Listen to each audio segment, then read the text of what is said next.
एक राजा की 7 बेटियां थीं। एक दिन राजा ने अपनी बड़ी बेटी से कहा, बताओ बेटा तुम किसका खाती हो? तो बेटी ने कहा, पिताजी हम आपका दिया खाती हैं। दूसरी बेटी से कहा, तुम किसका खाती हो? पिताजी आपका दिया खाती हैं। प्रजा से पूछा, तुम किसका खाती हो? बोले आपका दिया खाते हैं। सबसे पूछा, तुम किसका दिया खाते हो? बोले आपका दिया। राजा आप ही हमारे पालनहार हो, आपका दिया हम सब खाते हैं। सबसे छोटी बेटी से कहा, बेटी तुम बताओ तुम किसका खाती हो? तब उस बेटी ने कह दिया, पिताजी हम भगवान का दिया खाते हैं, हम आपका दिया नहीं खाते। राजा को बड़ा बुरा लगा, उसे लगा हमारी इंसल्ट कर दी इसने, हमारा दिया खाती और नाम ले रही है भगवान का। राजा ने कहा, कोई भगवान नहीं होता, अरे मैं तुम्हें खाने ना दूं तो तुम मर जाओगी। बेटी ने कहा, पिताजी तो आप करके देख लो। राजा बड़ा गुस्से में आया और अपनी उस बेटी का विवाह ऐसे आदमी से कर दिया जो बिल्कुल गरीब था और बिल्कुल बीमार था। गरीब था और बिल्कुल अचल था। अचल मीन्स एक कदम भी। एक लकड़हारा था, जंगल में लकड़ी काटने गया, अचानक उसकी तबीयत बिगड़ गई और वहीं पर वो पड़ा रहा, वहीं मलमूत्र में घिसटता रहा। ऐसे गंदे आदमी से राजा ने अपनी उस बेटी का विवाह कर दिया कि देखता हूं तू अब कहती है भगवान का खाती हूं, तो अब खिलाए तेरा भगवान। 6 बेटियों का विवाह उसने अच्छे राजाओं के घर किया, राजकुमारों के साथ खानदान में किया, और एक बेटी का विवाह लकड़हारे से कर दिया, वो भी जो बीमार था, जो मलमूत्र भी वहीं कर रहा था, पूरा गंदगी थी, मक्खियां भिन्न भिन्न कर रही थी। उस लड़की को लगा कोई बात नहीं, विधाता की ऐसी ही मर्जी है। वो लड़की जो थी अपने उस पति के संग रहने लगी। उसे पास में नदी थी तो ले गई, नहलाया धुलाया साफ किया, और जो उसके भाग्य में था मिला। उसका पति चल नहीं पाता था, अब वो क्या करे, पति को भोजन कैसे कराए? तो जंगल की लकड़ियां बीनती और ले जाके शहर में बेचती, जो पैसा आता उससे कुछ दवाइयाँ लाती, कुछ रोटियाँ लाती, खाती, पति को खिलाती, दवाई खिलाती। और वहाँ पर एक नाग नागिन, जंगल था ना, तो जंगल में तो जीव जंतु ही रहेंगे, एक नाग नागिन का जोड़ा था। तो वो जब दूध लाया करती अपने पति को देती, और जो बच जाता तो दौने में वो वहाँ नाग नागिन को रख दिया करती थी। तो नाग नागिन दूध पीते और बड़े प्रेम से वो खुश रहते। अब वो धीरे धीरे उसका पति ठीक होने लग गया, बीमारी से उसको राहत मिलने लग गई, ठीक होने लगा। एक दिन नाग ने सोचा कि ये मेरी इतनी सेवा करती है, परोपकारी भाव है, यदि इसे धन मिल जाएगा तो ये तो समाज की बहुत सेवा करेगी। तो सांप ने उसे स्वप्न में कहा कि जहाँ हम लोग रहते हैं वहाँ बहुत बड़ा खजाना गड़ा है, तुम खोद लेना। वो लड़की ने खोदना शुरू किया, उसे सच्ची का खजाना मिल गया, जिसमें बहुत सारा सोने चांदी से भरा हुआ खजाना था। वो तो लखपति हो गई। उसने एक बड़ा सा महल बनवाया, नगर बसाया, ओ बढ़िया ठाट बाट बनाया, और दोनों राजा रानी हो गए। उसका पति बिल्कुल स्वस्थ हो गया और बढ़िया राज सिंहासन पर बैठने लगे, और बड़े प्रेम से हाथी घोड़ा इकट्ठा किया और सेना इकट्ठी की, राजा हो गया। वो रानी हो गई, पर उसने परोपकार नहीं छोड़ा। रोज अन्न क्षेत्र चलाती, जो आए सबको भरपेट भोजन मिलेगा, उसके पास जरूरत से ज्यादा धन हो गया। एक दिन वो सबको भोजन बांट रही थी तो उसने देखा कि लाइन में सबसे पीछे उसका बाप लगा हुआ और उसकी बहनें लाइन में लगी हैं भोजन के लिए। उसने पहचान लिया, ये तो मेरा पिता है। उसने कहा, पिताजी आप? वो सन्न रह गया, कौन हो आप? मैं आपकी बेटी छोटी, लकड़हारे से विवाह किया था, कुछ याद आया? हाँ हाँ, पर तेरा ये ठाट बाट कैसे? पिताजी पहले ये बताओ कि आपकी ये दुर्गति कैसे हो गई? बेटी सच्ची कहा था तूने, हम बड़े अहंकार में थे कि मैं राजा हूं, लेकिन मेरी राजगद्दी छीनते देर नहीं लगी, सब नाश हो गया। सारी बेटियां जिन्होंने ये कहा था कि पिता के भाग्य का खाती हैं, आज पिता कुछ नहीं खिला पा रहा है इन्हें, आज तू खिला रही है। तब उस बेटी ने कहा, पिताजी मैंने कहा था ना कि सब अपने अपने भाग्य का और सब भगवान की कृपा का ही खाते हैं, सबको खिलाने वाला भगवान है। हम झूठा ये नाम लेते हैं कि हम किसी को खिला रहे हैं, कोई किसी को नहीं खिलाता, सबके पालनहार भगवान है। राजा ने उस बेटी के लिए लकड़हारा चुना था, लेकिन फिर भी मेरी माँ, कई बार बाप अपनी बेटी के लिए बहुत अच्छा घर चुनता है, घर और वर, फिर भी वो माइनस हो जाता है। और कई बार सामान्य लड़के के संग विवाह कर देने पर वो बहुत ठाट बाट में हो जाते हैं। सच्ची बताएं, हर आदमी अपना भाग्य लेकर पैदा होता है। ये भाग्य क्या है? जो पिछले जन्म में आपने अच्छा या बुरा कर्म किया था, वही अच्छे और बुरे कर्म के प्रतिफल को भाग्य कहते हैं। मैंने पिछले जन्म में बहुत अच्छा किया तो इस जन्म में मुझे बहुत अच्छा मिला, वही मेरा भाग्य है। मैंने पिछले जन्म में किसी के साथ बहुत गलत किया, आज मेरे साथ गलत हो रहा है, वही मेरा भाग्य है और वही मेरा कर्म दंड है। इसलिए हमें जीवन में कभी किसी को दोष नहीं देना चाहिए कि दुख तुम्हारे कारण मिला, दुख तुम्हारे कारण मिला। कोई किसी को दुखी नहीं करता, कोऊ ना काहू को सुख दुख कर दाता, निज कृत कर्म भोग सब भ्राता। हर व्यक्ति अपने किए का दंड भोगता है, अच्छे का अच्छा, बुरे का बुरा। इसलिए ये ईश्वर का विधान मानकर हर हाल में प्रसन्न रहकर भगवान का धन्यवाद करो। पिछली करनी बिगड़ी थी पर आज ना बिगाड़ो, अब ना बिगाड़ो, अब बिगड़ेगा तो कल भी बिगड़ेगा। पिछला कल बिगड़ा तो वर्तमान बिगड़ा है, वर्तमान बिगाड़ोगे तो भविष्य भी बिगड़ जाएगा। इसलिए अब तो अच्छा करो, अब गलत ना करो, क्योंकि आज से ही कल है। जिसका वर्तमान अच्छा है, प्रेजेंट अच्छा है, उसका फ्यूचर अच्छा है, भविष्य अच्छा। वर्तमान बिगड़ा तो भविष्य बिगड़ा। तो बताओ हम सब किसका खाते हैं मेरी माँ? किसकी कृपा का?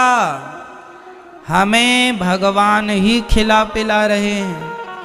जहाँ का दाना पानी होता है, आप लोगों का वृंदावन का दाना पानी था तो आप वृंदावन आए, बिहारी जी ने बुलाया। दाने दाने में लिखा है खाने वाले का नाम। ये सब तय कौन करता है? विधाता। 2030 में मैं इस आज के दिन क्या खाऊंगा क्या नहीं खाऊंगा, ये भी फिक्स है परमात्मा की तरफ से। कहाँ खाऊंगा, कहाँ रहूंगा, कहाँ नहीं रहूंगा, ये सब तय है। पूरी प्लानिंग, पूरी हमारी कहानी लिखी हुई है। आखिरी श्वास हमें कहाँ लेना है, ये भी ईश्वर की डायरी में लिखा हुआ है। हमारी आखिरी सांस कहाँ निकलेगी, वो स्थान क्या होगा, मृत्यु का कारण क्या होगा, सब ईश्वर की डायरी में सब अभी सब कुछ है। इसलिए हमारे पालनहार भगवान ही है। इसलिए संसार के किसी व्यक्ति पे भरोसा ना करके पूर्ण विश्वास केवल भगवान पर किया जाए। हे नाथ, आप ही हमारे रक्षक हैं, आप ही हमारे पालनहार हैं। हम अहंकार ना करें कि हम खिला रहे हैं, हम दे रहे हैं, हमने ये किया, हमने वो किया। आज कुछ लोगों को हम देखते हैं वो ऐसे ऐसे चलते हैं, छाती तान के। जरा सा धन मिल जाए, जरा सा वैभव मिल जाए, आदमी एटीट्यूड पाल लेता है। थोड़ा सा आप लोगों को अहंकार तो नहीं है किसी चीज का? अहंकारी आदमी ना ज्यादा किसी से बात नहीं करता, वो किसी की तरफ देखता नहीं, उससे लगता अरे ये तो मामूली लोग हैं, इसे क्या देखना। किसी को मामूली ना समझना। आपको पता है हाथी जब चलता है तो सूंड से फूंक मारता हुआ चलता है। आपको पता है हाथी सूंड से फूंक क्यों मारता है? क्योंकि हाथी को चींटी से डर लगता है। हाथी किससे डरता है आपको पता है? मैया, हाथी किससे डरता है? क्यों? क्योंकि हाथी चींटी के काटने से मर जाता है। कहां? उसके सूंड से होती हुई चींटी यदि अंदर चली, सूंड उसकी होती है ना, यदि उसकी नाक से होती हुई चींटी अंदर उसके मस्तिष्क तक चली गई और उसके मस्तिष्क में चींटी ने काट दिया तो हाथी मर जाता है। जो हाथी इतना पावरफुल होता है वो एक नन्ही सी चींटी के काटने में मर जाता। पर चींटी सही जगह काटे तो, पांव आंव में काटती रहे तो कुछ नहीं, मस्तिष्क में काटेगी तो। हाथी चींटी को भी छोटा नहीं समझता, इसलिए हमें भी कभी किसी को छोटा नहीं समझना है, सबका आदर करना है, सबका सम्मान। क्यों? क्योंकि सबको ईश्वर ने बनाया है। ये तुम अहंकार ना पालो कि हमने ये, हमने वो, हम ये, हम वो। ना जी, तुम कुछ भी नहीं हो। हमारा और तुम्हारा कुछ नहीं है संसार में, और हमारी तुम्हारी अकड़ भी नहीं चलती। कई लोग कहते हैं कि मैं ना हूं तो तुम मर जाओ। अच्छा, ऐसा भी कर लो। अच्छा ये बताओ, आपके बिना आपका घर चलेगा कि नहीं? बोलो, चलेगा? कई लोग ये सोचते हैं ना, हमारे बाद क्या होगा महाराज, सब अच्छा होगा, तुम मरो। तुम्हारे बाप दादे भी ऐसे ही सोचते थे, हमारे बाद क्या होगा, सब अच्छा हो रहा। बुलाओ जरा उनको, आओ बुढ़ऊ देख लो, कोई काम रुका है? तुम जबरदस्ती टेंशन पालते थे, हमारे बाद क्या होगा, आराम से मरो। किसी के बिना किसी का कोई काम नहीं रुकता। हम जबरदस्ती झूठा अहंकार पाले बैठे। हमारा क्या होगा, सब बढ़िया होगा। आपके जाने के बाद आपके घर में दीपावली भी मनाई जाएगी, हाँ या ना? होली भी मनाई जाएगी, हाँ या ना? है ना? शादी विवाह में आपके घर भांगड़ा बजेगा और आप नाचोगे भी। और जो लोग थे ना बूढ़े, वो सोच रहे थे हमारे बाद क्या होगा, अच्छा होगा, तुम जाओ खाली करो जगह। ये अहंकार ना पाल कर बैठना। तुम्हारी जरूरत किसी को नहीं है, तुम अपना कल्याण कर लो तो समझदार हो।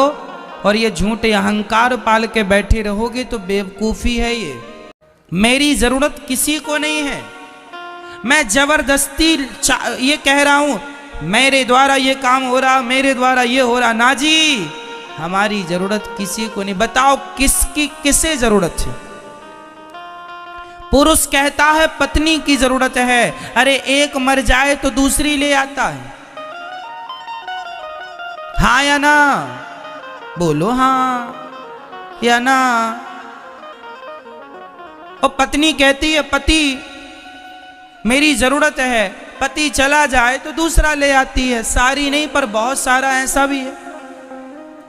कुल मिलाकर किसी को किसी की जरूरत नहीं है।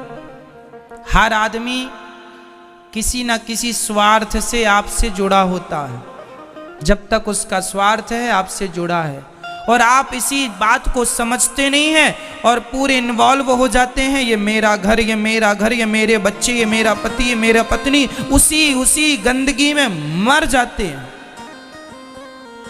आपका मन वहां से हटते ही नहीं कि भगवान में भी मन लगाएं।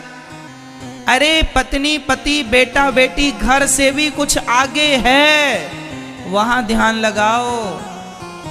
गई बहुत थोड़ी रही, नारायण अवचेत, काल चिरैया चुग रही, निस दिन आयु खेत। बहुत चली गई, जरा सी बची है, अब भी संभल जाओ, अब भी मन भगवान में लगा लो तो गति हो जाएगी। नहीं तो कुछ नहीं मिलना, सीधा नरक की टिकट बुक हो जाएगी। पत्नी कैसी भी हो, पर उस पत्नी को पाकर भी राम जी खुश रहो। कर भी क्या सकते हैं, उस जमाने में तलाक की भी सुविधा नहीं थी, और तलाक लेते तो दूसरी शादी अब करने नहीं थी, तो क्या करें तलाक लेके। तो जैसी मिली है बढ़िया, आपकी तो फिर भी ठीक है, बेचारे विद्युत जिह्वा का क्या हुआ होगा जब उसको सुपड़खा जैसी मिली होगी। सुपड़खा पत्नी थी किसकी, विद्युत जिह्वा की।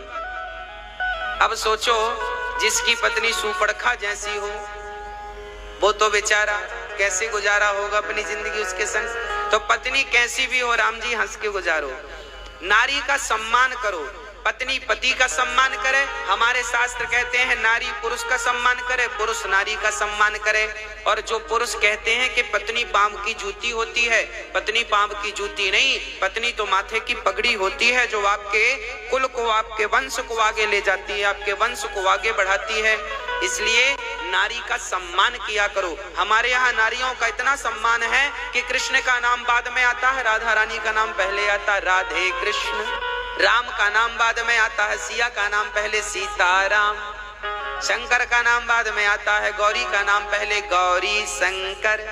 नारायण का नाम बाद में आता है, लक्ष्मी का नाम पहले आता है। लक्ष्मी नारायण, नारायण लक्ष्मी कोई नहीं कहता, राम सीता कोई नहीं कहता, श्याम राधा कोई नहीं कहता, सब राधे श्याम सीता राम, लक्ष्मी नारायण। हमारे यहाँ इतना सम्मान है नारियों का कि भगवान का नाम भी बाद में लिया जाता है, भगवान की स्त्री का नाम पहले लिया जाता है, अर्थात भगवान की धर्म पत्नी का नाम, जगत जननी का नाम पहले लिया जाता है, पराम्बा का नाम पहले लिया जाता है। इसलिए अच्छा, हम लोगों के रिश्ते में देखो, यहाँ सीता पहले है, राम बाद में, और इंसानों ने क्या कर रखा है, चाचा चाची, चाची को पीछे, चाचा को आगे, है ना, मामा मामी, मामा को आगे, मामी को पीछे। ये संसार के रिश्तों ने पुरुष को आगे कर रखा है। इसलिए पुरुष लोग कहते हैं नारी पांव की जूती है, क्योंकि इन्हें समझ नहीं है ना। भगवान का कोई भी नाम शुरू होता है तो स्त्री से शुरू होता है, सीताराम राधे श्याम गौरी शंकर, पर पुरुषों में शुरू होता है तो चाचा चाची, दादा दादी, नाना नानी, मौसा मौसी। एक ही रिश्ता ऐसा है जो भगवान की तरह मैच करता है, बताओ कौन सा? हाँ, संसार के हर रिश्ते पुरुष से शुरू होते हैं और भगवान के हर रिश्ते स्त्री से शुरू होते हैं। तो हमारे जीवन में भी एक रिश्ता ऐसा है जो भगवान से मैच करता है, माता पिता। तो माता पिता भी भगवान की कोटि के हैं। चाचा चाची, मौसा मौसी, दादा दादी, नाना नानी, ये सब सांसारिक कोटि के रिश्ते हैं, पर माता पिता तो भगवान की कोटि के रिश्ते हैं। इसलिए माता पिता, माँ पहले पिता बाद में। त्वमेव माता च पिता त्वमेव। देखिए हमारे यहाँ नारियों का कितना आदर है, नारियों का कितना सम्मान है। आरती हम लोग गाते हैं तो पहले माँ का नाम आता है, माते पिता, पहले माँ को याद करते हैं फिर पिता को। माते पिता तुम मेरे, शरण गाऊं मैं किसकी, स्वामी शरण पढ़ूं मैं किसकी,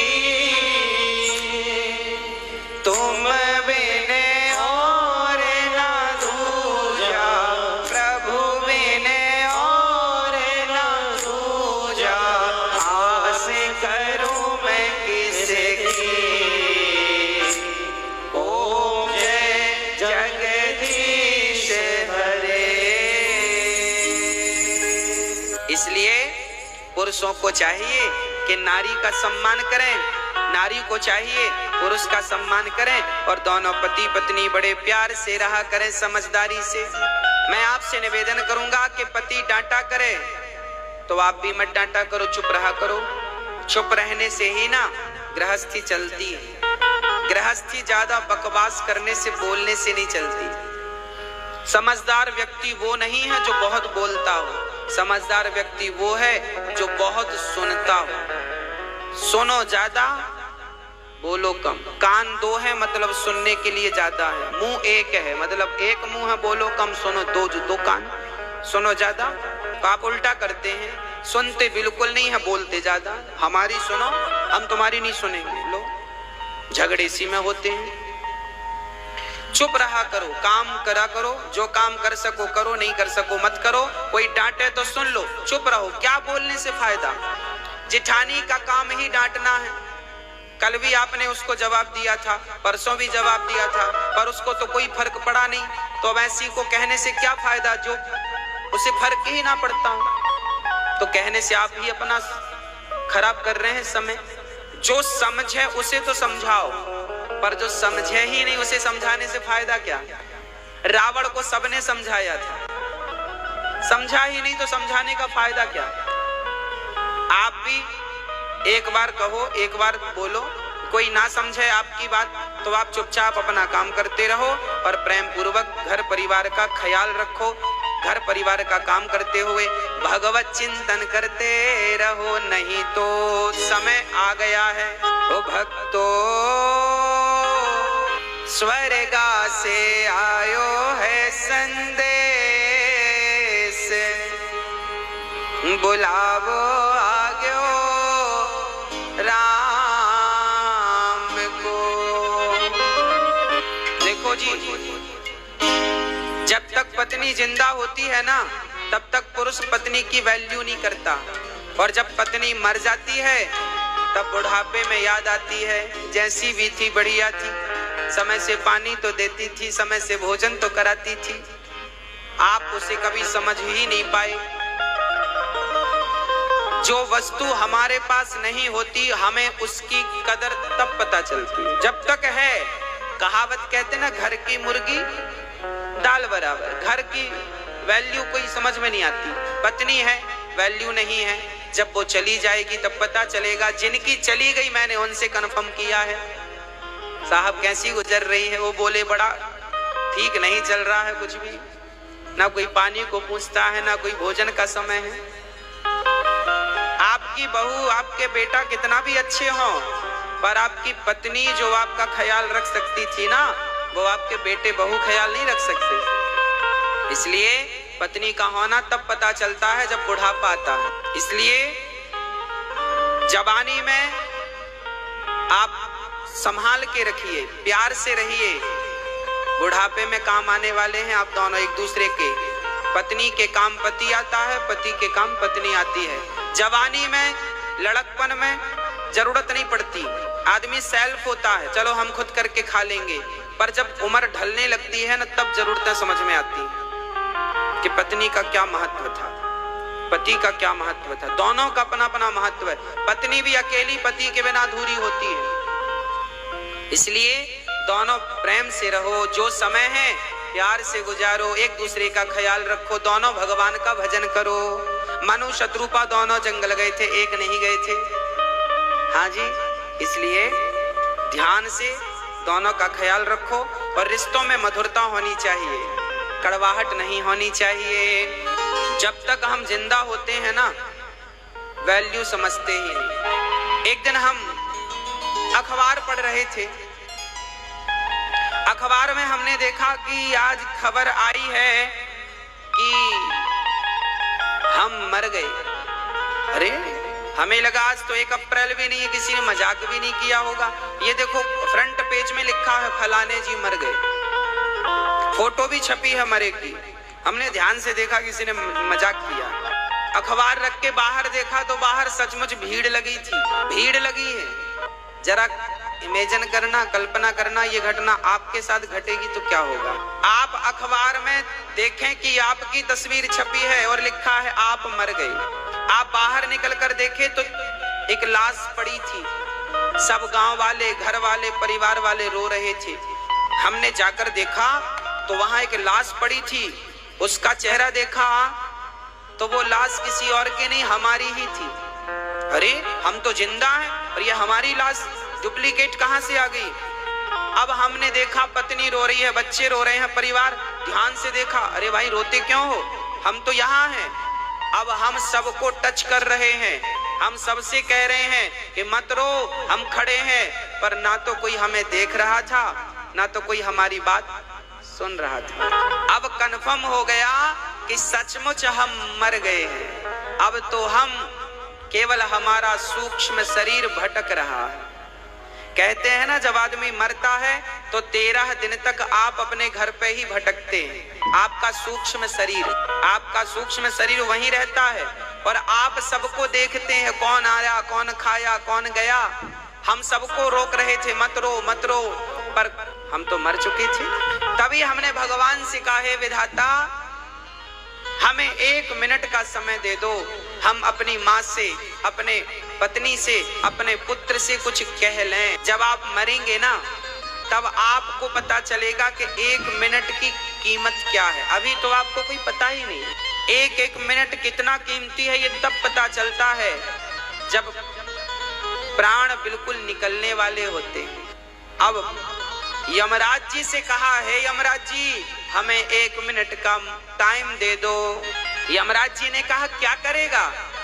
हमने कहा, 1 मिनट दोगे तो हमारे मन में कुछ है, हम वो कहना चाहते हैं, हम वो कह भी नहीं पाए। अच्छा एक बात बताएं, हमने गलती की है और हम आपसे सॉरी ना कह पाए, माफी ना मांग पाए, तो हमें बड़ा घुटन सी होती है कि हमने माफी क्यों नहीं मांगा। या हम आपको कुछ गलत बोल जाएं तो भी घुटन होती है, हमने क्यों बोल दिया, होता है कि नहीं? हाँ या ना? कई बार हमें लगता हमने ऐसा क्यों बोल दिया, नहीं बोलना चाहिए, ऐसा व्यवहार हमने क्यों कर दिया, नहीं करना चाहिए। हाँ, जब आप मरने लगेंगे ना तो आपके मन में भी कुछ कहने को रहता है, इसलिए कहता हूं अभी सब कुछ कह लीजिएगा। भागवत जी सब कुछ कहती हैं, भागवत जी को आपके गृहस्थी की भी चिंता है। भागवत जी कहती हैं कि आप बड़े प्रेम से रहकर मेरा ध्यान करो, भगवान का ध्यान करो। गृहस्थी में रहकर देखो, जब दोनों अच्छे रहते हैं ना, घर में माहौल अच्छा रहता है तो मन भगवान में भी लगता है, माहौल अच्छा नहीं रहता तो फिर मन कहीं नहीं लगता। इसलिए घर का माहौल पॉजिटिव होना चाहिए, पति पत्नी अच्छे से रहें, बच्चे अच्छे से रहें, तो क्या इसमें क्या होगा, फिर आपका मन, जब घर में प्रसन्नता होती है ना तो फिर मन होता है चलो भागवत जी करवाएं, और घर में खटपट चलती रहती है तो कुछ का मन नहीं करता। तो पहले घर का वातावरण अच्छा बनाओ, तब फिर मन होगा कि सत्यनारायण भगवान की कथा करवाएं, भागवत जी करवाएं, कीर्तन करवाएं। तो भगवान से भी अटैचमेंट तब होता है जब घर का वातावरण अच्छा होता है। इसलिए घर के वातावरण को अच्छा कौन रखेगा, वही अच्छा रखेगा जो घर में सबसे ज्यादा समझदार होगा। कई बार आपकी गलती नहीं होती फिर भी आपको सॉरी बोलना पड़ता है रिश्तों में, इसलिए बोलना पड़ता है, और आप इसलिए बोला करिए क्योंकि आप समझदार हैं। याद रखना, बाल्टी कुएं में जब उतरती है तो जब तक झुकती नहीं है तब तक भरती नहीं है। अब बाल्टी झुके ना तो भरेगी कैसे? जो झुक जाता है वही महान होता है, और वही गुणों को अपने भीतर, जैसे बाल्टी पानी को भीतर भर लेती है, ऐसे झुक करके आप सद्गुणी बन जाइए, सद्गुणों को अपने भीतर भर लीजिए। सद्गुणी वही है जो झुकना जानता है, झुकता वही है जिसमें जान होती है, अकड़ खास मुर्दे की पहचान होती है। मुर्दा ही अकड़ता है, मैं नहीं झुकूंगा। बड़ा भाई बोले नहीं, मैं छोटे भाई से क्यों झुकूं, मैं तो बड़ा हूं। अरे तो तुम बड़े हो तो बड़प्पन दिखाओ कि केवल उम्र में बड़े हो। बड़ा केवल वो नहीं जो उम्र में बड़ा हो, बड़ा वह है जो बड़प्पन से बड़ा हो। बड़प्पन क्या है? बड़प्पन ये है कि गलती भले तुम्हारी ना हो पर तुम भी झुक करके रिश्तों को बचा लो। याद रखना, रिश्तों को तोड़ने से अच्छा है, प्रेम के धागे को तोड़ने से अच्छा है कि उसे टूटने ही ना दिया जाए। इतना खिंचाव ही मत डालो कि वो धागा टूट जाए। याद रखना, यदि धागा उलझ जाता है तो उसे कैंची से काटा मत करो, जितना प्रयास हो सके उसकी गांठें सुलझाओ। यदि सुलझाने से सुलझ गया, कैंची चलाने की जरूरत ना पड़ी तो बहुत अच्छा है। आप भी अपने घर के रिश्तों को सुलझाइए, यदि सुलझाने से काम बन गया तो काटने की जरूरत नहीं पड़ेगी ना। रिश्तों में कैंची नहीं चलनी चाहिए, रिश्तों को तोड़ना नहीं चाहिए, काटना नहीं चाहिए। सुलझाइए, अपने कोमल कोमल हाथों से रिश्तों को सुलझाइए, अपनी बुद्धि से, अपने विवेक से सुलझाइए। क्या बुराई है? बड़ा भाई क्यों नाराज है? चलो आज मनाते हैं बड़े भाई को। क्यों भैया, क्यों, क्या गलती, कौन सी बात? कई बार हमें पता ही नहीं चलता और आप बुरा मान जाते हैं। हमें तो पता ही नहीं कि हमने क्या गलत कह दिया आपसे, हमारी किसी बात को लेकर आप बुरा मान जाते हैं, जबकि हमारे कहने का तात्पर्य वो नहीं था जो आपने समझ लिया।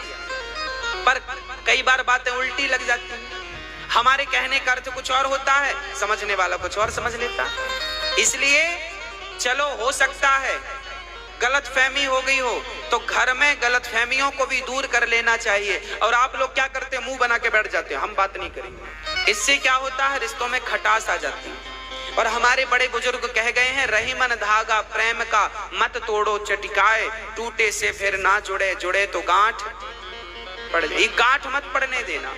आपके घर में जो बहुत समझदार होगा वो मेरी इन बातों को समझ रहा होगा, और आप समझदारी दिखाइए तब रिश्ते चलेंगे। आजकल की नई बहुएं, आजकल के नए बच्चे, नया बेटा नई बहू, ये झगड़ा कर लेते हैं, बेटा बहू में झगड़ा हो गया। अरे ये नए लोग हैं, अभी इनको रिश्ता निभाना आता नहीं है, बार बार टकरा रहे हैं, झगड़ा हो रहा है। अभी ये मैच्योर नहीं है, अभी ये गंभीर नहीं है, अभी ये गृहस्थी जानते नहीं है। इनके माँ बाप को चाहिए कि इनको बड़ा प्रेम से रखें, समझा बुझा करके रखें। आजकल शादियों के बाद ना माँ बाप की गलती से बच्चों की जिंदगी खराब हो जाती है, माँ बाप की गलतियों से। आपकी बेटी गई ससुराल, ससुराल में कुछ ऊंच नीच हुई, कोई बात कहा सुनी हुई, पति पत्नी नए नए हैं ना भाई, नई नई गाड़ी चला रहे हैं आप लोग, तो कहीं ना कहीं तो टकराएगी। अभी आप तो सीखे अच्छे से है नहीं कि गाड़ी बढ़िया हाईवे में चला सकें। अभी आपसे चलाना नहीं, नया नया सीखा है तो वो कहीं ना कहीं ठुकती रहती है। तो बस ऐसे ही है, गृहस्थी की गाड़ी भी आपने नई नई पकड़ी है तो वो टकरा रही है। माँ बाप को चाहिए कि बड़ी गंभीरता से इस रिश्ते को समझें और समझाएं। बेटी जब कहे ससुराल के बारे में, माँ मेरी सास अच्छी नहीं है, ससुर अच्छा नहीं है, पति अच्छा नहीं है, तो माँ को कहना चाहिए बेटा वो अच्छे नहीं है, तुम ऐसा व्यवहार करो, ऐसा आचरण करो कि तुम्हारे व्यवहार आचरण से सामने वाला बदल जाए। यही तो तुम्हारा जीवन है भाई। हम अपने व्यवहार से, अपने आचरण से आपको परिवर्तित कर दें, यही जीवन है या नहीं? यही शिक्षा है कि नहीं? दास अनिरुद्ध के द्वारा कथा सुन सुन के आप लोगों का जीवन बदला है कि नहीं? भागवत सुन सुन के आपका जीवन बदला है कि नहीं? यदि ये दास अनिरुद्ध आपका जीवन बदल सकता है तो एक बहू अपनी सास ससुर और अपने पति का जीवन क्यों नहीं बदल सकती? बुरे हैं तुम्हारे ससुर, बुरे हैं तुम्हारी सास, बुरा है पति, तो आप अपने आचरण से बदलो ना, कि भाग आओगी माँ के घर पिंड छुड़ा करके। और आज यही होता है, चलो ससुराल वाले जच नहीं रहे हैं, भाग जाओ, तलाक के कागज भिजवा दो, तलाक दे देंगे, फिर दूसरी कर लेंगे। यही चल रहा है। तो क्या भरोसा कि कल जहां करोगी वहां बढ़िया मिलेगा? भागोगे कब तक? अरे उस व्यक्ति को अपने अनुकूल बनाओ, ठीक करो उसे जहां गलती हो रही है। या आप उसको अनुकूल नहीं कर पा रहे हैं तो आप उसके रंग में रंग जाओ। फिर दो ही उपाय हैं, या तो आप मेरे जैसे हो जाओ या मैं आपके जैसा हो जाऊं। पत्नी या तो पति को अपने जैसा बना ले, या तो स्वयं पत्नी पति के जैसी बन जाए। इसी में गुजारा है, इसी में कल्याण है। तो पहले तो आप अपने जैसा बनाओ, बिना लड़े बिना झगड़े, अपनी समझदारी से। और ये कब संभव है? याद रखना, एक प्रेम ही ऐसा तत्व है, प्रेम ही ऐसी वस्तु है, प्रेम ही एक ऐसा है जो पत्थर को भी पिघला सकता है। इंसानों की तो छोड़ दीजिए, आपका प्रेम इतना हो, इतना हो, इतना हो, इतना हो कि आपके प्रेम के कारण आपके लोग पिघल जाएं। भगवान जब बांसुरी बजाए गोपियों के लिए तो इतना प्रेम था उस बंसी में कि यमुना रुक गई और पत्थर पिघलने लगे। ये प्रेम है। जगन्नाथ भगवान कृष्ण ने जब अपनी माँ से अपनी बाल लीलाएं सुनी थी तो भगवान के मुंह पिघल गया था, शरीर पिघल गया था, हाथ पांव। इसलिए जगन्नाथ भगवान जी के हाथ पांव मुंह आंख नहीं है, क्योंकि पिघल गया था। वो प्रेम की निशानी, प्रेम की मूर्ति बन के जगन्नाथ जी बैठे हैं, हाथ पसारे खड़े हैं गोपियों के लिए, भक्तों के लिए। प्रेम में बहुत बड़ी ताकत होती है। आज की लड़कियां, आज की स्त्रियां, आज के पुरुष प्रेम करना नहीं जानते। प्रेम ना करने के कारण रिश्ते टूट जाते। प्रेम करना इसलिए नहीं जानते क्योंकि प्रेम का कोटा शादी के पहले ही पूरा हो जाता है, प्रेम पहले ही कर लेते हैं। इसलिए कहा करता हूं कि अपने बच्चों को संभाल के रखिए, शादी के बाद प्रेम करेंगे तो वो प्रेम टिकाऊ होगा। भाई शादी, हमें देखिए भूख लगी है, हमने अभी भोजन कर लिया, जब भोजन अभी कर लिया तो फिर आपके घर भोजन थोड़ी करेंगे भी तो फिर कहेंगे ये तो अच्छी नहीं बनी दाल, ये तो अच्छा नहीं है, ये तो अच्छा नहीं है। हाँ, पति उन्हीं को बुरे लगते हैं जिनका कोटा भर गया, प्रेम पहले ही हो चुका है कहीं। पत्नियां उन्हीं को खराब लगती हैं जिनका कोटा पहले ही भर चुका, पहले ही पेट भर चुके हैं अपना। इसलिए कहता हूं कि ये चीजें समझदारी की है। भूख रहेगी तो भोजन में स्वाद मिलेगा, भूख ही नहीं है तो भोजन का मतलब ही नहीं है। प्यास रहेगी तो पानी में स्वाद है, स्वाद पानी में नहीं होता, स्वाद प्यास में होता है। स्वाद भोजन में नहीं होता, स्वाद भूख में होता है। हाँ, प्रेम है तो सब अच्छा लगता है, प्रेम है तो बिहारी जी भी अच्छे लगते हैं। और प्रेम ना हो तो फिर पत्थर नजर आता, वो पत्थर बैठा है। प्रेम ही भगवान की पहचान कराता है, प्रेम ही रिश्तों की पहचान कराता है। इसलिए रिश्तों में प्रेम होना चाहिए। हाँ, भगवान श्री कृष्ण समझा रहे हैं गोपियों को, जाओ अपने अपने पतियों की सेवा करो। गोपियों ने कहा प्रभु जब आपको ही पति मान लिया, आपको ही सर्वस्व मान लिया तो फिर जाने का सवाल खड़ा नहीं होता। तब भगवान उन गोपियों के संग उनके भाव को समझ करके और गोपियों के मध्य रास रचाते हैं। अब भगवान समझ गए कि मेरी गोपियां बिल्कुल पक्की हुई हैं। अब भगवान गोपियों के मध्य रास रचाने लगे, अद्भुत रास रचाया गोपियों के संग। जब ठाकुर जी रास रचाने लगे, उनके संग झूमने लगे, उनके संग नाचने लगे, उनके संग गाने लगे, उनके कंधे से कंधे मिलाकर थिरकने लगे, उनके बालों के पुष्प उनके बालों पर गूंथने लगे, उनके पांव की पायल उनके पांव में पहनाने लगे, अपनी गोद में उनका पांव रखते हैं और पायल पहनाते हैं, उनकी चोटी करने लगते हैं, उनके मुख का पसीना भगवान पहुंचने लगते हैं। और जब भगवान इस प्रकार गोपियों का आलिंगन करने लगे, तब उन गोपियों को अहंकार आ गया कि हम कितनी सुंदर हैं, हमारे जैसा सुंदर कौन होगा। इतनी सुंदर हूं मैं कि भगवान देखो मेरा पसीना पहुंच रहे हैं, भगवान मेरे संग पीछे पीछे घूम रहे हैं। याद रखना भक्तों, गोपियों को भगवान तब मिले जब उनका अहंकार शून्य हो गया, प्रेम बढ़ गया। और जैसे ही अहंकार आया, भगवान बोले अच्छा अहंकार करती हो, तो भगवान अंतर्धान हो गए, चले गए भगवान। किसको लेकर? श्री राधा रानी को लेकर चले गए। अब सारी गोपियां जैसे ही कृष्ण गोपियों के मध्य से अंतर्धान भये, सारी गोपियां विरह में डूब गईं, व्याकुल होकर कृष्ण कृष्ण पुकारने लगी। हे कृष्ण कहाँ चले गए, हे नंद नंदन, हे मनमोहन कहाँ चले गए, हे प्राण प्यारे कहाँ चले गए। सारी गोपियां विकल हो गई। याद रखना, मैं पहले कह चुका हूं कि जब तक कोई वस्तु आपके पास होती है, तब तक आपको उसकी कीमत नहीं पता चलती, और वो जब दूर हो जाए तब पता चलता है इसका मूल्य क्या था। आज जब कृष्ण गोपियों को छोड़कर गए, तब गोपियों को कृष्ण का मूल्य पता चला कि इनका मूल्य क्या है। अब तो भगवान श्री कृष्ण बड़े प्रेम से राधा रानी को लेकर गए। अच्छा, राधा रानी ने विचार किया कि इन गोपियों ने कितना पुण्य किया है कृष्ण को पाने के लिए, और ये कितनी सी गलती हो जाने के कारण आज कृष्ण से इनका वियोग हो गया। तब राधा रानी ने फिर से संयोग कराने के लिए एक लीला रची। राधा रानी ने कहा कन्हैया मैं थक गई हूँ। भगवान ने कहा अच्छा आप थक गई हैं, तो आओ मेरे कंधे पर बैठ जाओ। और जैसी राधा रानी श्याम सुंदर के कंधे पर बैठना चाही कि भगवान राधा रानी को भी छोड़कर अंतर्धान हो गए। जैसे ही कृष्ण गए, राधा रानी तड़पने लगी, मेरे कृष्ण कहाँ चले गए, कृष्ण कहाँ चले गए। राधा रानी इतना तड़पी, तब तक ये गोपियां ढूंढती ढूंढती कृष्ण कहाँ हो, कृष्ण कहाँ हो। अच्छा, गोपियों को लग रहा था कि हम ही सबसे ज्यादा प्रेम करती हैं, पर जब राधा रानी के प्रेम को देखा तो गोपियों का प्रेम फीका सा नजर आया। राधा रानी का प्रेम तो सूर्य की तरह था और इनका प्रेम तो जुगनू की तरह था। उस प्रेम में सारी गोपियां खो गईं और वो कृष्ण का विरह, मेरे कृष्ण कहाँ हैं, मेरे कृष्ण कब आएंगे, मेरे कृष्ण कहाँ हैं, सारी गोपियां व्याकुल हो गई। कृष्ण कृष्ण कृष्ण कृष्ण खोजने लगी, कहाँ है मेरे कृष्ण कहाँ। वो प्रेम, वो मिलन की उत्कंठा इतनी बढ़ी आज श्री कृष्ण से मिलने के लिए गोपियां पेड़ पौधों से, पशु पक्षियों से पूछने लगी कहाँ हो, कहाँ हो, कहाँ। हे नंद नंदन, हे मनमोहन कहाँ चले गए, कहाँ हो भगवान, कहाँ चले गए।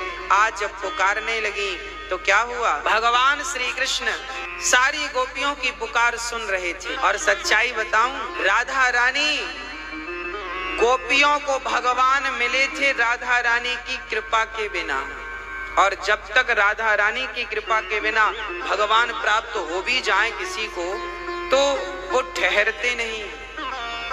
अब राधा रानी के कृपा से जब गोपियों को भगवान मिलेंगे ना, तो वो ठहरेंगे। श्री राधा रानी रोने लगी, हे तुलसी तू ही बता दे मेरे कृष्ण कहाँ हैं। एक सखी बोली ये तो दिन भर ठाकुर के ऊपर चढ़ी रहती है, ये क्या बताएगी, तो हमारी सौतन है। ए वृक्ष तू ही बता दे, ए यमुना तू ही बता दे। पर किसी ने कोई पता नहीं दिया। तब सारी गोपियां रोने लगी। अब सारी गोपियां गोविंद से कहती हैं, हे गोविंद जब से आपका जन्म इस ब्रजमंडल में हुआ है, आपकी जय जयकार अधिक हो गई। हे नाथ हमें छोड़कर कहाँ चले गए, हमने तो आपके लिए पति सुतान वया भ्रातृ बांधवा, पति को, भाई को, परिवार को, पुत्रों को, सबको आपके लिए छोड़ दिया है। हे नाथ हमें छोड़कर मत जाओ, हम मर जाएंगी। तो भगवान बोले फिर मर जाओ। तब गोपियां बोली ये प्राण भी तो नहीं निकलते। बोले क्यों नहीं निकल रहे हैं। तब गोपियों ने कह दिया आपकी कथा रूपी अमृत का पान कर लिया है, अब प्राण जाए कहीं बाट। नाम पाहरू दिवस निसी ध्यान तुम्हार कपाट, लोचन निज पद जंत्रित जाए प्राण कहीं बाट। कहां से जाए प्राण? अब तो आना पड़ेगा कान्हा, मेरे कान्हा, कान्हा प्रीत लगा कर चले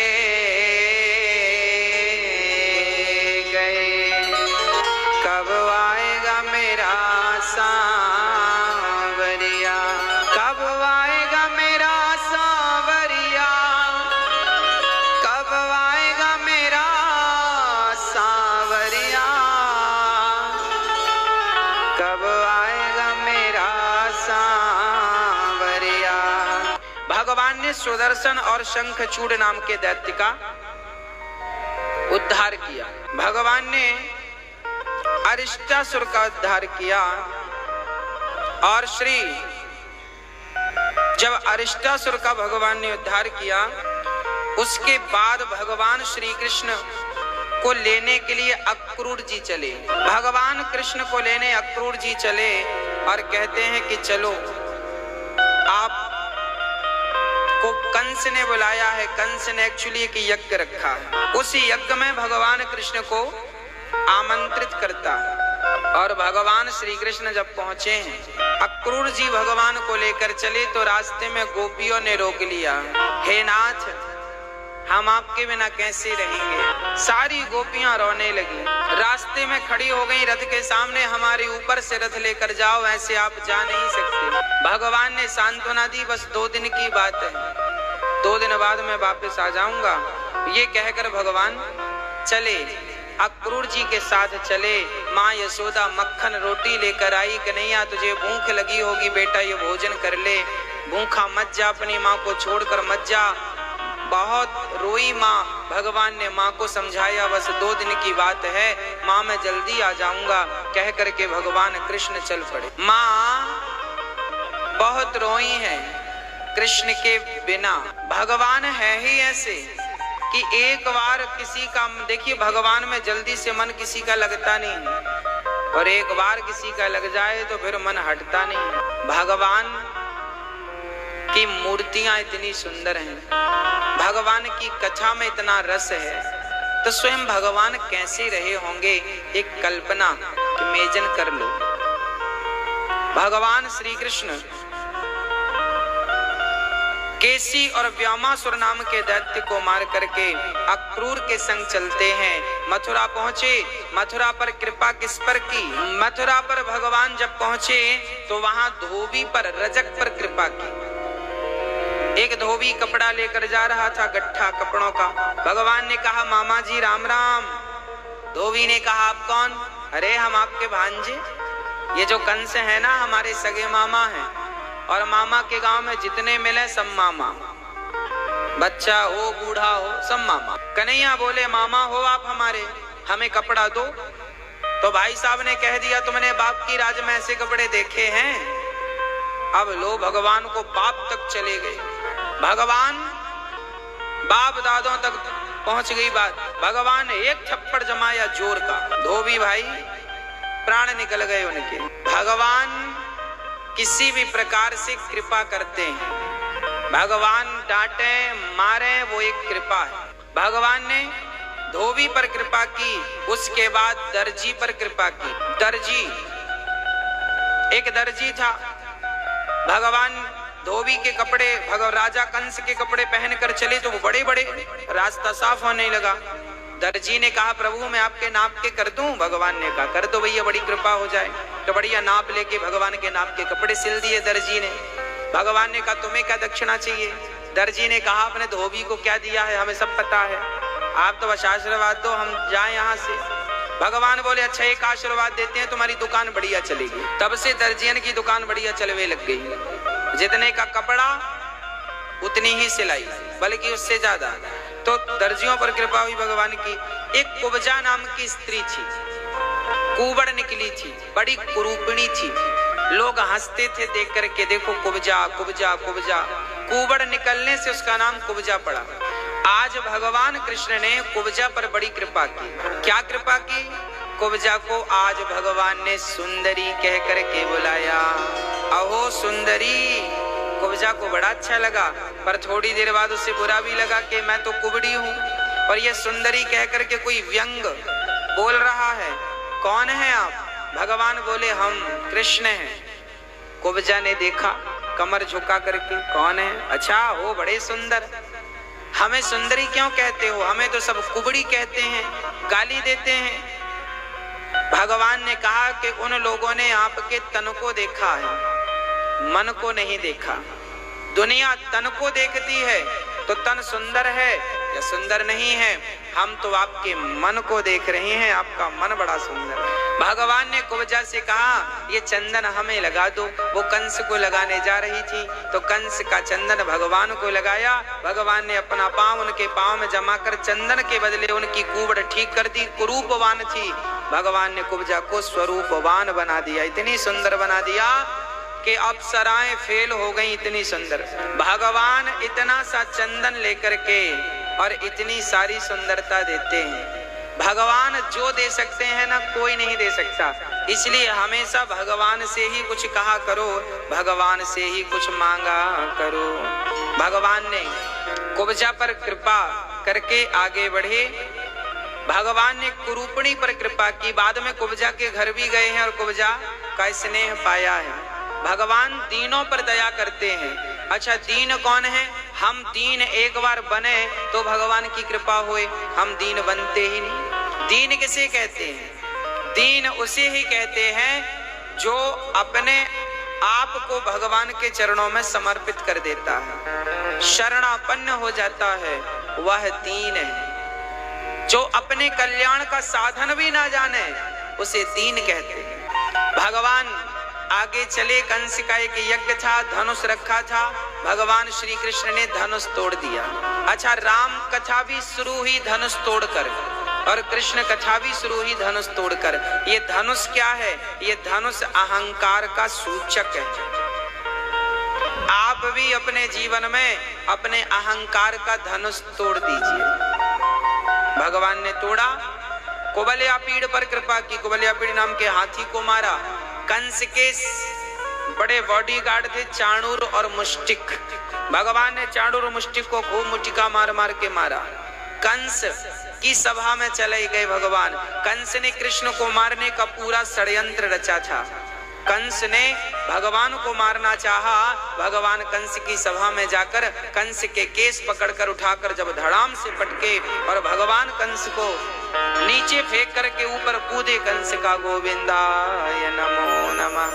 भगवान ने कंस को मारा और कंस को मार करके भगवान अपनी माता देवकी, पिता वसुदेव से मिलते हैं। और आज नंद बाबा भगवान को मथुरा छोड़ने आए थे। आज नंद बाबा को वसुदेव जी ने कहा कि जो कृष्ण है ये आपका नहीं, हमारा 8वां पुत्र है। नंद बाबा को खबर लगी कि कृष्ण मेरा बेटा नहीं है। नंद बाबा उल्टे पांव चल पड़े, सारे ब्रजवासियों को लेकर आए। और यहाँ यशोदा इंतजार कर रही थी कि 2 दिन के कह के गए हैं कन्हैया आएंगे। कन्हैया तो नहीं आए। आधी रात को नंद बाबा आए। दिन को इसलिए नहीं आए कि सब बोलेंगे कृष्ण कहाँ है, क्या जवाब देंगे, इसलिए सब सो गए। तब रात्रि को आए। पर यशोदा जाग रही थी। इंतजार था कभी भी कृष्ण आ सकते हैं, कृष्ण आ सकते हैं। देखिए, जब प्रबल प्रेम होता है ना तो नींद भी नहीं आती। समय कम है, पता नहीं कौन सी रात आखिरी रात हो जाए, इसलिए जागो, भगवत चिंतन करो। माँ यशोदा बोली मेरे कृष्ण कहाँ हैं? नंद बाबा ने कहा यशोदा वो जिसकी अमानत था वो उसके पास चला गया। किसकी अमानत था? सुनो यशोदा, एक बात बताओ। एक माली है, माली सारे बगीचे के वृक्षों की, पुष्पों की देखभाल करता है। जब बगीचे में पुष्प खिले तभी मालिक ने कहा कि माली सारे पुष्प तोड़कर हमें दो। तो यशोदा आप बताओ कि उस माली को पुष्प तोड़कर मालिक को देना चाहिए या नहीं देना चाहिए। यशोदा ने कहा जब बगीचा मालिक का है तो पुष्पों पर भी मालिक का ही अधिकार है, वो जब चाहे पुष्प तोड़ा सकता है। यशोदा से नंद बाबा ने कहा यशोदा वो कृष्ण जिसके बगीचे का था उसने ले लिया। भाई माली पेड़ पौधों की रखवाली करता है, माली के कारण पुष्प खिलते हैं, वो ना खाद डाले ना सेवा करे तो कैसे, पर अधिकार तो मालिक का है। कृष्ण जैसे पुष्प को आपने दूध पिलाकर खिलाया, बड़ा किया, अब वो जिसका था वो वसुदेव और देवकी का बेटा था, तुम्हारा और हमारा नहीं था। तुम्हारी तो बेटी हुई थी, हमें आज पता चला, वो कंस ने मार डाला। अब तो यशोदा ये सुन के कि कृष्ण मेरा पुत्र नहीं है, ये सुन करके बहुत रोई माँ यशोदा, और बस नंद बाबा समझाते जा रहे हैं, पर माँ को कुछ भी समझ में नहीं आता। कोई पैसे के लिए रोए तो उसे समझाया जा सकता, कोई परिवार के लिए रोए तो उसे समझाया जा सकता है, पर कोई भगवान के लिए रोए तो उसे कौन समझाएगा और कैसे समझाएगा। याद रखना, भगवान के लिए रोना ही सार्थक है। भगवान तुम्हें बचपन में ही रोना सिखा दिए थे। बताओ इस दुनिया में ऐसा कौन है जो रोना नहीं जानता। पैदा हुए थे तो रोए थे, बचपन में सबसे ज्यादा आप और हम रोए थे। यदि बचपन में रोए थे तो रोना जानते हो, तो रोना यदि जानते हो तो भाई संसार के लिए ना रो के भगवान के लिए रो लेंगे तो भगवान मिल जाएंगे। भगवान को प्राप्त करने के लिए आपसे पूजा आए ना आए, आपको रोना आ गया तो भी भगवान मिल जाएंगे। केवल रोना आ जाए, भगवान के लिए रोना आ जाए। पर विडंबना ये है हम लोग रो नहीं पाते भगवान के। 100 रुपए गिर जाएं तो लोग रोने लग जाते हैं। ये हमारी माताओं के नाक की वो गिर जाए नथ तो रोने लग जाए, हमारा सोना गिर गया सोना। बहुत रोती है माताएं, सोना गिर जाए थोड़ा सा बहुत रोती है, सोना गिर गया सोना। अच्छा, माताएं सोने से बड़ा प्यार करती हैं, हाँ या ना? सच्ची है ये बात। स्त्रियों का ज्यादा मन सोने में ही होता है। सोना चांदी कितना भी हो उनको कम ही लगता है, हमारे पास कम है, पड़ोसन का ही ज्यादा लगता है, उसके पास ज्यादा है। बहुत रोती हैं माताएं, सारी नहीं, कुछ कुछ माताएं हैं जो ज्यादा आसक्ति रखती हैं सोने चांदी से। जितना मेरी माँ आप सोने के लिए रोती हो और जितना ये पुरुष पैसों के लिए रोते हैं, यदि इसका आधा भी भगवान के लिए रोना आपने सीख लिया होता तो भगवान मिल गए होते, ये जिंदगानी सफल हो गई होती। मीराबाई भी कोई अनपढ़ थी, कोई ज्यादा पढ़ी लिखी नहीं थी, अंगूठा छाप थी, पर उस मीरा ने रोना सीख लिया था भगवान के लिए और रोने के बल पर भगवान को पा लिया। याद रखना, आपके आंसू बहुत कुछ कर सकते हैं, इन आंसुओं की ताकत कम मत समझना। हाँ जी, इन आंसुओं में बड़ी ताकत होती है। ये आंसू महाभारत भी करा सकते हैं और ये आंसू भगवान को भी मिला सकते हैं। अब भगवान के लिए रोना है तो भगवान मिलेंगे। आज पूज्य श्री अनिरुद्धाचार्य जी महाराज ने हम सभी लोगों को बहुत ही उत्तम एवं शिक्षाप्रद कथा सुनाई है। आशा करता हूं कि इस शिक्षाप्रद कथा से हम सभी लोग कुछ न कुछ शिक्षा अवश्य ग्रहण करेंगे और अपने जीवन को सुखी और सात्विक बनाने का प्रयास करेंगे। मित्रों, अगर आपको यह शिक्षाप्रद कथा पसंद आई हो तो वीडियो को लाइक करें और अधिक से अधिक लोगों को शेयर भी करें, जिससे और भी लोग महाराज जी की इस शिक्षाप्रद कथा से शिक्षा लेकर अपने जीवन को सुखी बना सकें। मित्रों, अगर आपने अभी तक हमारे चैनल को सब्सक्राइब नहीं किया है तो हमारे चैनल को तुरंत सब्सक्राइब भी कर लें, जिससे आपको नोटिफिकेशन के माध्यम से महाराज जी के शिक्षाप्रद कथा तुरंत प्राप्त हो सकें। मित्रों, तो कल फिर किसी शिक्षाप्रद कथा के साथ आप लोगों के समक्ष प्रस्तुत होंगे। तब तक के लिए जय श्री राधे।